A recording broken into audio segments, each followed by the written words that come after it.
What's going on, everybody? Rich Airy, runandwild.com. This is the Long Run Project podcast. I'm here with my co-host, Dr. Chris. Chris, how you doing, buddy?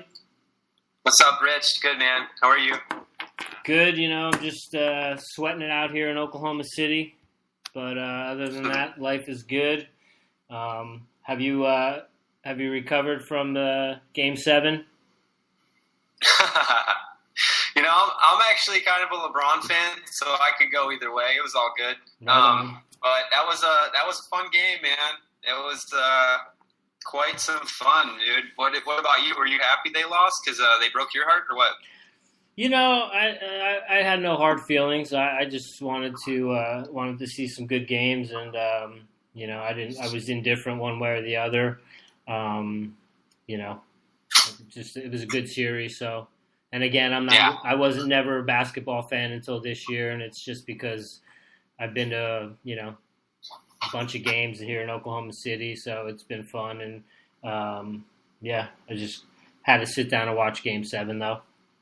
Yeah, it was fun. That was good. It was a good way to end the year, and yeah, it was funny actually. I got a quick little story. Claire's not into basketball at all, and she was watching the game with me, and she was like amazed by LeBron and stuff, what he was doing out there.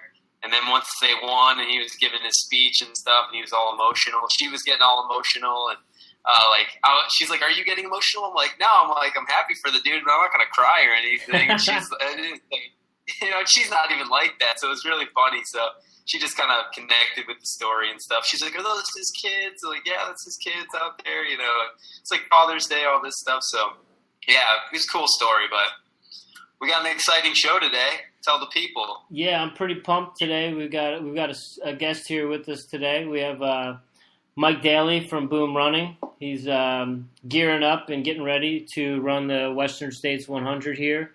Mike, how's it going, buddy? How you doing? I'm doing great, guys. Thanks for having me. Yeah, absolutely. I was, when Chris had mentioned that you guys were working together and gave me a little bit about your background and that you were running Western States, I was very envious, and I have quite a few clients and friends that are envious too. Tell us a little bit about your Western States lottery. Yeah, so I was one of those lucky SOBs that got in on my first ticket. So wasn't expecting it, that's for sure. But I think there was about 80 of us that ended up getting in on a first ticket. So here I am, ready to run Western States. So it'll be my first Western States. It'll be my first 100-miler. Nice. What race did you run to qualify for the lottery? The Cuyamaca 100K, which is it's local, just east of San Diego here in the mountains. Yeah, that's out in Cleveland National Forest. Yeah, some of it. Yep. Yeah, it's a great race. Nice. And how'd that go for you there? Went well. There's a pretty good field. It was a warm day, and it's got a good amount of climbing for 100K. I think there's about 11,000 feet. I finished 5th overall. So I was pretty excited about that. I thought if I had a good day, I'd be between 11 and 12 hours. And I thought if I had a really, really great day, it would might start with a 10. And I was on pace actually for, 10 something until that last probably 10, 11 miles. I really just faded. Still came in at like 11, 13, but just kind of was running out of gas, but it was a good day overall. Nice. How is the weather out there? I know that can get pretty hot out there. Yeah, it wasn't. It's been hotter I think the previous year it was pretty bad. So all things considered, it was a good day, but it was still warm. It got up towards about 80 degrees. But starting early and then into the later hours, it definitely wasn't as bad. So the heat wasn't a major factor. Nice. Was that your first 100K? It was. Yeah, I had a very incremental incline as far as my intro into ultra. Ran a 50K, a 50 miler, a 100K, and then I got into states. Nice. What's your running background? So I got into, I ran cross country in junior high, more of just, something to do for other sports. I was always an athletic kid, played basketball. That was my favorite sport, baseball, whatever. But when I got to high school, I quit cross country because I didn't want to bump up from 2 miles to 3 miles. That was too far to run. So that was it. But I was always an active kid, played sports. I was one of those people that in college, even when I'd go out and run on occasion just to go out and sweat a little bit. And then post-college, I moved out to San Diego, originally from the Chicago area, but moved out to San Diego at about 25 years old. I just decided I wanted to challenge myself and see if I could run a marathon. So I joined a marathon training group, set my sights on it, and I finished one and told myself I would never do that again. And then a few days later, I started scratching my head and thinking wonder if I could qualify for the Boston Marathon. And sure enough, I signed up for my second marathon and made that my attempt to qualify, and I did it in my first shot, and then was off to Boston 6 months later. And I guess the rest is history, so to speak. I kind of joined up with some really great running groups here in San Diego, a great running coach years ago, and met a lot of fast runners. And little by little, I just started chipping away at my marathon goals. And at some point, and I love running, period. I'm 5K, 10K, half marathon, you name it. I've done, I like running. Somewhere along the way, I decided to start dabbling in the ultra world. Nice. And that you said that first ultra was a 50K? Right. Yeah, that was the Noble Canyon. What year did you run that?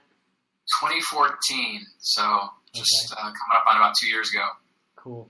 I ran that in 2011 and 2012, and I signed up in 2011, sight unseen, didn't look at the course profile or anything like that. I was working with CrossFit Endurance and testing out some of their methodology and stuff, and that was my first ultra endeavor. And it wasn't until I was driving home and I was on the phone with my brother, and as I was coming down in daylight, I saw the sign that said elevation 6,000 feet. And then it dawned on me why it was so difficult to breathe most of the day. But that's a great race, and it's a tough course. And for sure, I like running out there at the Cleveland National Forest. There's some good trails out there. And and then in 2012, I prepared much better for it and had a much better day. And same sort of thing. Then I was kind of off and running and hooked in the ultra trail racing. I do, I'll take on anything too, like yourself, 5K, marathon, road, or whatever. But there's just something special and different about running on the trails. Absolutely. Nice. So when did Boom Running come about? Let's see. So Boom Running, we launched our website in 2013, but we started it in 2012. My co-founder, Steve Johnson, he and I met in late 2011. We'd both gotten into Boston in 2012. And so we met through some mutual friends, started training together. We were about the same pace, had kind of a similar background, and that we didn't really grow up with running, but running has been kind of transformative and life-changing for the both of us. Once upon a time, he was 100 pounds heavier, and now he's out running sub 3 hour marathons, and I was once upon a time a pack a day smoker, and here I am. So we had this, we kind of just had this similar background and things in common, and neither of us were really digging our jobs at the moment, and so we were just we started brainstorming ideas about how we could, pursue our passion for running and somehow try to, move that into, more of a something we do in our professional lives too.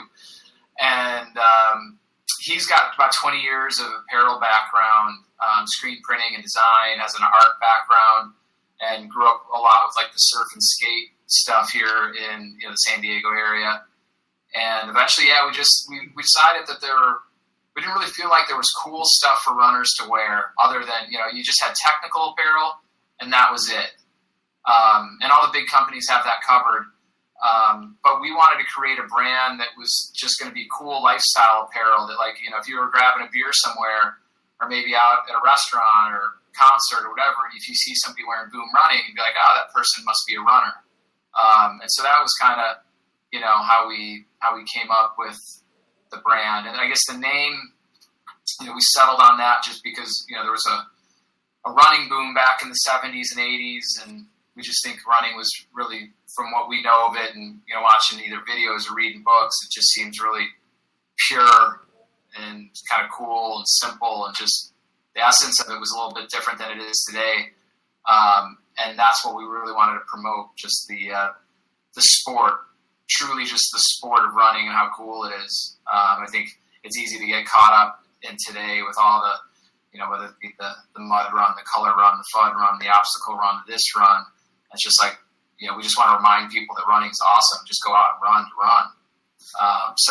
Anyway, I'm babbling a little bit, but so we came up with the idea in 2012, website launched in 2013, and we've been chipping away at it since. We've been growing the brand and having some fun along the way. Nice. And you've got it now, and I saw you've got some official Western States gear up on the site. Yeah, that was really cool. I was, out listening to some music one day on a training run. Just, my brain is totally focused on Western States. And actually listened to some Beastie Boys, No Sleep Till Brooklyn, some old school Beastie Boys. Yeah. And it just kind of got me thinking about, running from Squaw Valley to Auburn, No Sleep Till Auburn.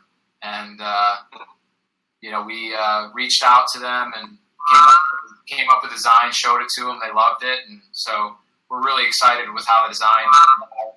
And they bought some T-shirts, hoodies, hats, and stuff that's going to be, available for sale. It's already on their website, the Western States website. You can find it at the start line, at the finish line. They're going to have a pop-up store. So really cool for us to, be associated with such an amazing race.